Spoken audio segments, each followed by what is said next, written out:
Si Kisses Delavigne ay ipinanganak bilang Kirsten Daniel Tan Delavigne noong ika-1 ng Mayo taong 1979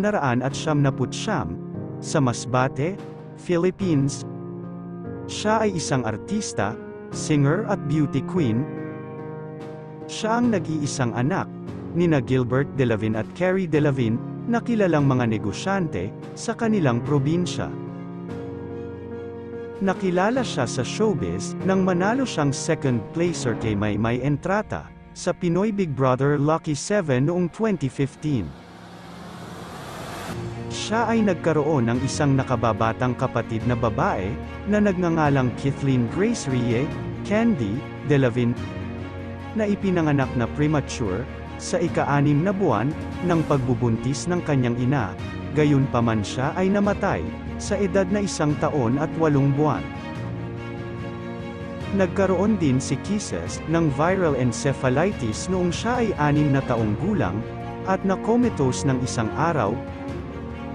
Noong panahong iyon, mayroon lamang siyang 5% pagkakataong mabuhay, ngunit naka-recover siya mula sa kondisyon nang hindi nasaktan at walang komplikasyon. Inilarawan siya ng kanyang ina bilang isang miracle baby dahil sa 8 pagbubuntis niya, tanging si Kisses lang ang nakaligtas at lumaki. Ang karanasang ito ay nagturo sa kanyang maging thankful palagi.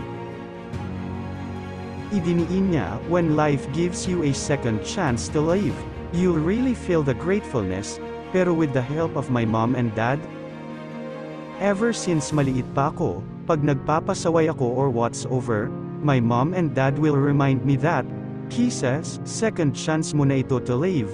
Sige ka, kung magiging masama ka, ganito ganyan." Marami pang Kisses quotable quotes na naglipa na sa social media at internet. Isisingit ko ang iba sa bidyong ito. Sa murang edad, nagpakita si Kisses ng interes sa mga beauty pageant. Una siyang sumali sa edad na 3.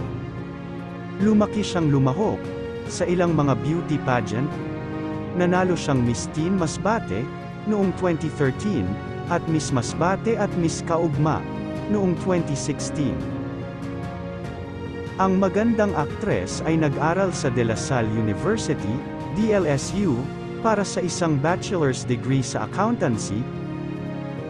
Pagkatapos ay ipinagpaliban niya ito nang siya ay sumali sa Pinoy Big Brother. Noong 2019, bumalik siya sa DLSU, kung saan nag-aral siya para sa Bachelor of Science degree in Business Administration. Sa late-night talk show na Tonight with Boy Abunda, nang tanungin ni Tito Boy kung bakit siya sumali sa PBB, sinabi ni Kisses na, para patunayan na handa siyang maging isang independent woman. Inamin niyang ipinanganak siyang may silver spoon in her mouth, pero hindi siya spoiled. Ang kanyang pamilya ay nagmamay-ari ng hotel at trading business, pero nananatili siyang humble. Kahit na mayaman sila, nag-aral siya sa public school noong elementary at high school. Ang pagmamahal na ipinakita niya sa kanyang fans ay walang anumang bahid ng pagpapanggap. Talagang nagpapayakap siya sa mga ito. Sa katunayan, ginagamit niya talaga ang mga regalo ng kanyang mga fans. Nang magsimula si Kisses sa kanyang showbiz career, mabilis siyang naging isa sa mga pinakamalaking bituin sa kanyang henerasyon. Kasama siya sa isa sa mga pinag-uusapang love team noong 2010s, at isang big star sa kanyang sarili. Na bagay pinapalaki ng mga babae na kahit hindi naman kailangan. I believe that the little things are the ones that matter. Siya ay lumabas sa mga palabas sa TV, gaya ng Minute to Win It, Family Feud, Gandang Gabi, Vice, Tonight with Boy Abunda, It's Showtime, ASAP, Magandang Buhay, Umagang Kay Ganda, Banana Sunday, Rated K, at Matanglawin. Sa kabuuan ng kanyang aktibong karera, nakagawa siya ng 4 na pelikula. Loving in Tandem, 2017, Wall Wall, 2018, Fantastica, 2019, at The Ninang, 2020. Natapos din niya ang 2 concert, ang Confidently Kisses, 2018, at A Life Full of Kisses, 2019. Nakapag-release siya ng 1 album at 3 singles. Hindi lang siya singer, nakakapaglaro rin siya ng piano, gitara, at ukulele. Naging product endorser din siya ng Palmolive, Colgate, Bench, at Vice Cosmetics. Hindi lang matalino, si Kisses ay nagtataglay ng kagandahan at maamong muka na hindi pagsasawaan, maihahalin tulad siya sa mga diyosa ng Philippine showbiz. Simula noong pumasok siya sa showbiz, noong 2016 hanggang sa siya ay tumigil o nagpahinga noong 2020, nag-rank number 1 siya sa Starmometer 100 Most Beautiful Women of the Philippines, maliban noong 2019, kung saan siya naging pan-5. Dahil sa pandemya, nagdesisyon siyang umuwi muna sa Masbate, kasama ang kanyang pamilya. Ang kanyang showbiz career ay nagpahinga. Noong 2021, niyanig niya ang karamihan sa pageant world, sa pagsali niya sa Miss Universe Philippines. Pinatunayan niyang hindi lang siya puro hype, at naging isang malakas na kandidato sa kompetisyon. Bagamat hindi siya nanalo, nag-iwan siya ng kahanga-hangang impresyon, bilang kasama sa top 10.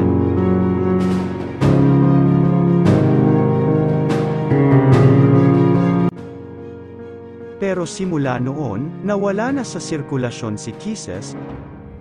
Hindi nag-a-update sa kanyang Instagram simula noong Oktubre 2021, at hindi nagpapakita ng senyales kung babalik siya sa show business. Pero salamat sa ilang recent clues sa social media, tila papasok na si Kisses sa bagong chapter ng kanyang buhay, ang kanyang pagnenegosyo. Sa isang YouTube video na natanggal na, may pahiwatig na nagpapagawa siya ng building sa Masbate para gawa ng restaurant. Hindi ito sinagot o kinumpirma ni Kisses. It's okay to be not okay when you need time to heal. But it's not okay to continue to be not okay. Sa kanyang murang edad, ipinaramdam ni Kisses na hindi siya ordinaryong kabataan. Bawat salita na nanggagaling sa kanyang bibig ay malalim at kapupulutan ng aral. Nakakagulat kung gaano siya kabilis mag-isip at sumagot sa mga interview. Kahit ang mga batikang host na sina Boy Abunda at Vice Ganda ay napabilib niya sa kanyang mga hugot sa buhay, ang kanyang mga sagot ay nagpamalas ng kanyang core values: inspirasyonal, mabait na anak, magalang at marespeto sa lahat ng tao, mapagkawanggawa, mapagkumbaba at laging positibo. Kung gugustuhin ba niyang maging mabait o tama, ito ang kanyang sagot. In this lifetime, I would rather be kind than right. Because anyone in the world can be right, but not everybody can be kind.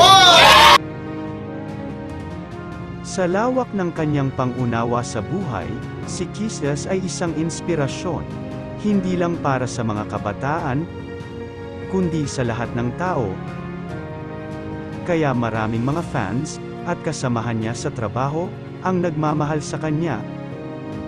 Isa siyang breath of fresh air sa showbiz, para siyang old soul, na binuhay ng Diyos, dahil may malaking misyon, ang nakalaan sa kanya, ang maging inspirasyon nating lahat.